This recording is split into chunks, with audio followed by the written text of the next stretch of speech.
I'm on the frontier of science and integral consciousness.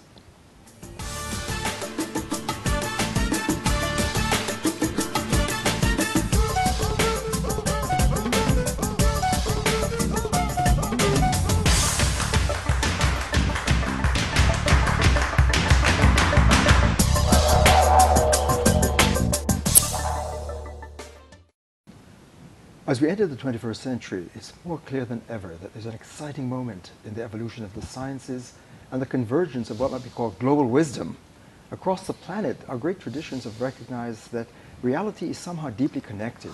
And when our consciousness and intelligence is moving in that interconnectivity, a higher perspective opens up. And it seems as if there's a very exciting dialogue taking place between science moving to that unified field of interconnectivity and these traditions of global wisdom. And we're here tonight in our studios with three pioneers in this exciting evolution. First, we're with Dr. Ursula Goodenough, who is professor of biology at Washington University in St. Louis, who's written about the secret depths of nature and the interconnectivity and emergence of nature. Dr. Karl H.Pibram, very distinguished work in brain studies, brain function, consciousness over many years, and he's a research professor at Georgetown University. And our third distinguished guest is Dr. Daniel Monti, who is the director of the Myrna Jefferson Integrative Medicine in Jefferson Medical University here in Philadelphia. I think I got that right. Welcome to Global Lens. And I'd like to begin by hearing from each of you, very briefly, how you situate yourself in your work at this point in terms of where you see your field. Ursula, would you begin, please? Sure. Well, I'm an experimental scientist. I work in the laboratory, so what I do in this context is kind of my night job. My day job is pretty straight. But where I have become very interested is in the fact that we now know enough about scientific basis for molecules and cells and embryos and brains that whereas the scientific push has always been and will continue to be to reduce and to find out how things are constructed and what's down there. There is also now increasingly, because we know so many things, the opportunity to begin to ask how these things go back together again, sort of putting Humpty Dumpty back together again, if you will. And a noun has been adopted by a number of people doing this of emergent properties, that when small things get together, that new things show up, and new things show up and build on that. And this is built a lot on systems thinking, complexity theory, all of that kind of approach. And so I'm very interested in the spiritual and religious implications of that. That's wonderful. We'll come back to that about emergence and how this may connect. Karl, would you give us a quick briefing of your... I also am a bench scientist. I work in the laboratory, have for the last half-century, and we've made tremendous strides in understanding how what the brain does, essentially.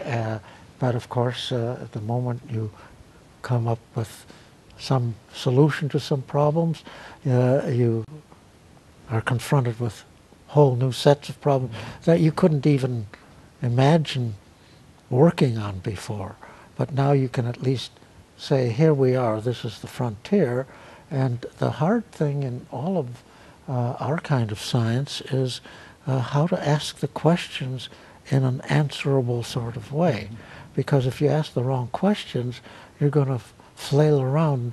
I think, let me put it this way, that philosophy very often asks very important questions, but they ask them in the wrong way, or they try to answer them when by saying this is the only way, when it takes science to get down into the trenches, dig out what's going on, and so on. Good. And I also have, I don't think so much of emergent properties. There are problems to that approach, but you start at the top and not down. You do both ends at the same time. And so for consciousness, published a paper last year and said, you know, everybody says consciousness is so private, it's this and that. I said, no, that's not true. Consciousness is the one thing we can share. Good. I just ask you, you know? What are you conscious of? And you tell me, and you lie. But then so does an atom when you smash it. You know, you have to figure out, is that the truth that's coming in, quote, or whatever truth is? So I've been doing both ends simultaneously right from the beginning. Wonderful. Well, we're going to come back to that and talk about those kinds of questions, asking the right questions. Daniel, give us a briefing of where you are. Well, I'm a physician and a clinical researcher, and as you said, or we're trying to say, I'm the director of the Jefferson Myrna-Brin Center of Integrative Medicine at Thomas Jefferson University. And integrative medicine itself is on the precipice of a paradigm shift, because it embraces, and we embrace it at the center and the other academically based integrative medicine centers around the country, all of that's good and scientifically sound in the conventional biomedical model. But in addition, we embrace and welcome traditional healing systems that are beyond that model, so that we provide more options and a more comprehensive approach to many of the chronic problems that traditional or conventional biomedicine has difficulty helping people with. And so by bringing these other systems, such as the traditional Chinese medical system and Ayurveda and homeopathy and those kinds of things, we're also introducing concepts into the biomedical model that up until recently were not very welcomed, such as the energy of the system and what is energy and how does that affecting the overall mind-body sense of well-being and those kinds of things. Right. So that's right in terms of taking it into the programs of training medical students. There's some kind of a deep shift taking place. That's correct. In fact, there's now 29, about to be 31 medical schools across the country that have some sort of an integrative medicine program. And they all have some component of teaching to the medical students. And we have actually a robust teaching program with our medical students and our residents. And in fact, there's more demand for electives and those kinds of things than we can even accommodate now. Right. So there's a shift out there. Great, I'd like to come back to that. But yeah. Ursula, let's pick it up again, because when you introduced this, you said you spoke about whole systems and emergence and certain features that you're discovering, really when you get into doing hard science, that leads you to want to explore the interface with whether you call it spirituality or religion and so on. Could you pick up on that for us? What is emergence? What's so fascinating about it? Well, it's the T-shirt slogan for it is something more from nothing but. So you can reduce a system and you see the components, you see their interactions, but then something that results from their relationship to one another can pop through and you get something new. And from a scientist perspective, I mean, a spiritualist or something might see this as having something from the outside coming in. Like a divine creativity? Yeah, or something like that. But that's not where I'm coming from. I just see this as, I'm not saying it's not true, I'm just saying that one can minimally, very often when one sees something new coming through, like surface tension coming from water or malleability coming from metals, these are emergent properties, one can reduce them and explain them scientifically. So it's not like there's something sort of mysterious going on here in those examples anyway, but there are new things in the universe that are the result of these relationships. And these new things, when they pop through in a biological context, are remembered. We call them the traits of an organism, metabolism, motility, all of these kinds of things. And they can build on themselves through biological evolution because they're remembered via genetic encoding. And so there is this increased levels of complexity and emergent properties that are showing up.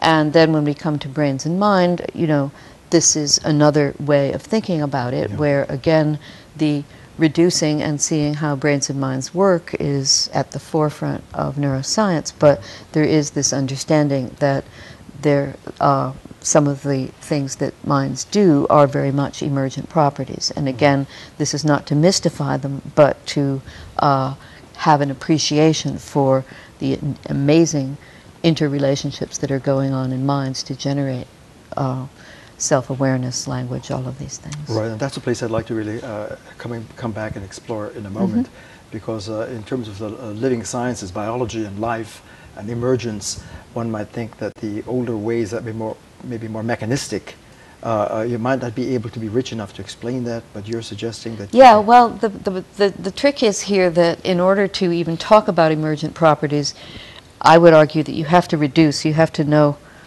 what to put in the movie. Right. All right, and once you have the players, then you can begin to understand how they interact. So an example is embryology. 50 years ago, embryos were totally mysterious, and in fact there was this idea of vitalism, that there's something, right. Life you know, force, something going on in embryos that's in addition to the components of the embryo.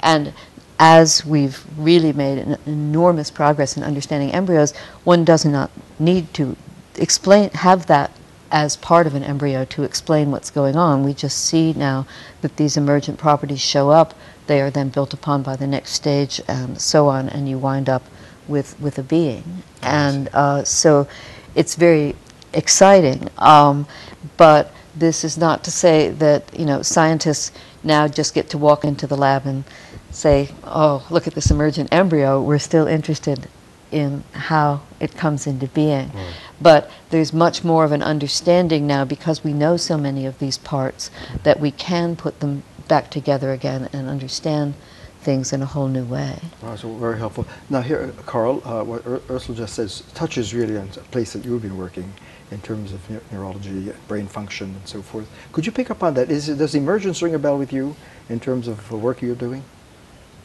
Yes, but as I said, I think I would like to approach it from both ends, because if you, let's put it simply, I can figure out, once I see an emergent, maybe what the components might have been that produce it, if I know something about the components. But if I know only about the components, you never, I shouldn't say never, never, but you know, it's awfully difficult to try to figure out what the next emergent might be given a certain set of components. Yeah, well, here's a hard question in terms of mind and brain. I mean, Ursula talks about that, and we know in science and philosophy there's a battle as to whether you can explain mind in terms of brain. And in terms of human intelligence, if you talk about emergence, right, the creativity of an Einstein, the artistry, a genius of our artists and so forth, there's something, you know, genuinely new in mind. Do you feel that that can be accommodated in terms of brain studies? See, the question is wrong. Okay, help me. If you start with the top-down view, not by itself, but top-down view, you just said everything that needs to be said. These are the problems. Now the question is, what's going on in the brain that allows this to happen? In other words, the brain is a piece of matter that operates in certain ways, and we don't know what those ways are that allow a girl sit down at a piano having heard a sonata once and turning out, you know, with feeling everything. We have no idea even how to ask the brain question